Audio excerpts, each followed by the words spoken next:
Hi, everybody. My name is Carrie Childress, and as a busy mom, homeschool mom, and an online educator, I'm always on the lookout for interesting and fun ways and things to add to my curriculum to make my curriculum more fun, relatable, and more interesting.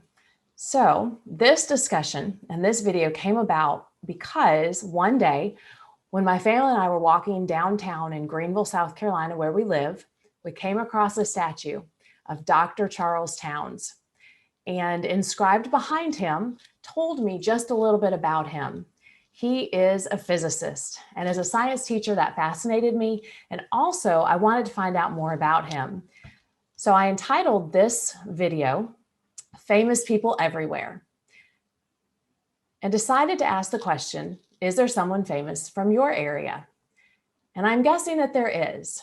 And the reason that I wanted to discuss this in a video and why study local people and places is to spark interest in many subject areas and make them come alive. Also hands-on study and just getting out of the house. So I started with the famous scientists, and I thought I would tell you just a little bit about some of the famous scientists in my area. First of all, Dr. Charles Towns. He was a physicist. He won the Nobel Prize. He was part of the Apollo lunar landing program, and he also has a patent for the laser. I also came across John Casper. He's an astronaut. He studied engineering science, and he has over 825 hours in space. John Watson was a psychologist. M.K. Fort Jr. was a mathematician and actually did some things with topology.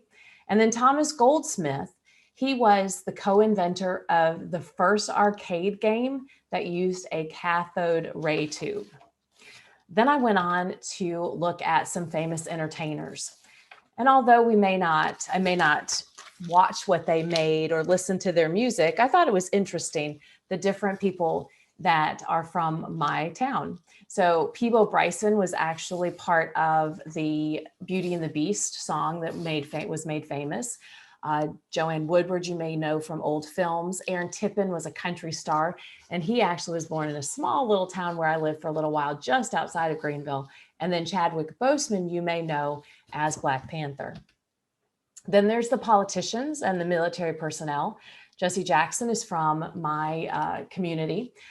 William Westmoreland, I found out, was an Army general in the Vietnam War, Korean War, and also World War II. William H. Perry was a lieutenant in the Confederate Army. Also, he became a South Carolina House of Representative member. Robert Kennemore, he got the Medal of Honor, also the Purple Heart, just to name a few.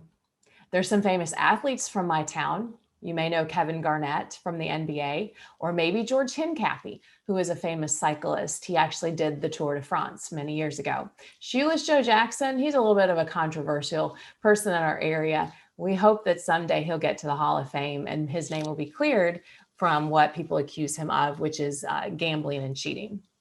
And then I looked for some famous artists and authors. And although they weren't very well known, I did find it fascinating. For example, Mary Boykin Miller Chestnut was a Civil War author. She won a Pulitzer Prize for history because she wrote something called A Diary from Dixie, and she wrote other things from the Civil War era, so it could be used as a history book.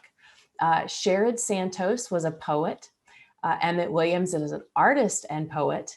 And then Harry Ashmore, I found out, was actually a Pulitzer Prize winning editor. So those are just a few of the people.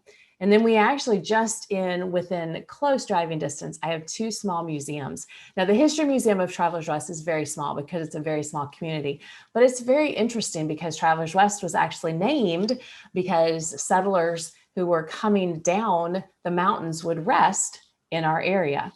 And then the other one on the right, that is the Upcountry History Museum. And that's for the whole upstate, like Spartanburg and Greenville and all of that area.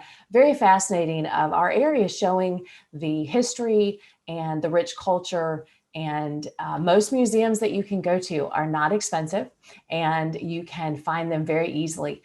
I just Googled and found these two great websites that show all of the museums or most of the museums in every state. So I hope you've enjoyed this short presentation about the famous people in my town, and I hope that it sparks interest so that you can find out if there's any famous people in your town or in your state.